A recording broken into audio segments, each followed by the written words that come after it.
Hey, it's Roxy. This is Lorenzi Estate Winery, and I'm about to paint it. So, I'm on my patio. Hey, it's Roxy, and I am on my patio. And I've been thinking about this painting for 2 years, and I visited the location several times, taking different photographs of it. And I'm finally gonna get to it. Now, I already did I painted it in watercolor but horizontally, but my idea was actually to do a vertical painting of it. And so I have been working on this for quite some time. I have a reference photo right here. I have my reference study in watercolor. And that's also a reference of just something I need to add to the painting. So sometimes people wonder what goes into a painting, or I'll get asked, how long did it take you to paint that? Well, the actual painting part, I can't predict that. Sometimes it takes a day, sometimes it takes 6 days, sometimes it takes a month or 6 months or 2 years to paint. It just depends on the painting and what's happening inside of it. So this is 2 years in my head, on location, taking pictures, then painting a study, and now sketching, and then moving on to painting. And I'm gonna do the sketch part in time lapse, and I'll include it in the final video much later. Thanks for watching. This is Roxy signing out. Right, so here I'm just sketching, and I am using a ruler just to get the lines and angles in right. Now, this is the beginning of an impressionistic painting. I'm blocking it in, and I do suggest that you block in a painting if it's a large landscape, just so you know where everything is. Hi, it's Roxy. Okay, so this is my rough sketch, and sometimes when I'm doing like a landscape, I don't actually sketch it, but because this is a dimension is back here and it's big, and I just wanted to give it a brief sketch just so I know where everything goes, and if you're painting a big landscape and you've gone from like tiny little, because sometimes I do these miniatures, I mean it's good to have a plan. I'm just saying it's good to have a plan sometimes. So I'll get back to it. Right, so here I'm actually putting just this color that I use. I'm going to explain it in a minute in the background. I like this color a lot, so I like to just cover my canvas with it so that it shines through at the end.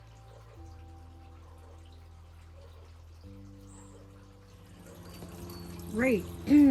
So I just wanted to explain. I'm using this color because I get asked from time to time on YouTube, like, to give a tutorial. I'm not really an instructor, but since you're following along and you want to know, I love this color, cadmium yellow, from Winsor Newton. Now, it doesn't look the same as other cadmium yellows. I don't know why. It's almost like I don't know, when I was a kid, I used to get these orange popsicles from the ice cream truck. It's kind of like almost orange, almost yellow mix. And I like to put this in the back, and I mixed it with some liquid. And I'm just showing you this because I'm working on Arches oil paper. Now it absorbs the oil. It's different than working on canvas, completely different, and you have to get used to it because when you brush a stroke, it doesn't go across. It's getting absorbed, and you have to actually push the brush into the paper a little bit.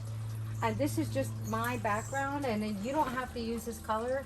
I like this color. It's just my thing. And I'm pushing it into the paper. You can see if I go across, it doesn't really go across. I have to push it in a little bit. It takes a long time. This process was 30 minutes or something, just getting my background in. And why do I use this color? I don't want to, sometimes I do paint on white, but I find that if there's any, especially with impressionistic paintings, I want this glow to come through the spaces. And this is just my favorite color to start with. Some artists use orange, some artists don't use anything. It's entirely up to you, it's your art, but this is my thing. I love this color. And I could get cadmium yellow. I have, the rest of the painting will be done in Daily Rowney Georgian oils, right? And I have cadmium yellow deep hue from Georgian oils and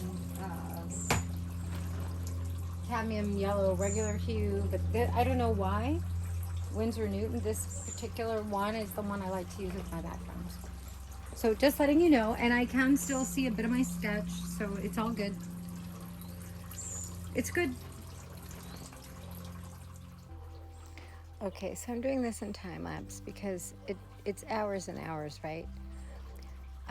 This winery is like a sage green color.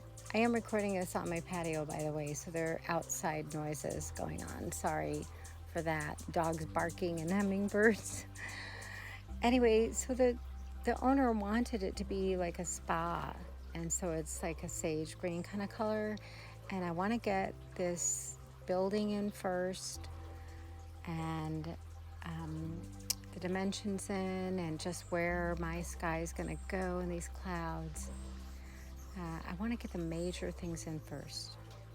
So here's where we are a couple hours later. And then I go in and I've got to extend this out. That was just one piece of it. This is actually a terrace, and it kind of extends out over this sidewalk, or this concrete that they've put in, this pathway. In the end, there's actually going to be chairs and tables and people under there. Hummingbird is watching me paint. Okay, look, can you see him? Just hanging out, watching me paint. Hello, sweetheart. Oh, I love them. So I just had to share that with you. While I paint, this hummingbird is just hanging out. So this is where I was at. I think I do a little bit more on it in a second. Yeah, I wanted to make the roof just a little bit smaller. Put my grapevines in. This is nowhere near finished, by the way. This is one day. It's about 6 or 7 hours worth of work. There's a lot more to do, but you can see the process now. So here's where I'm at right now. Thanks for tuning in.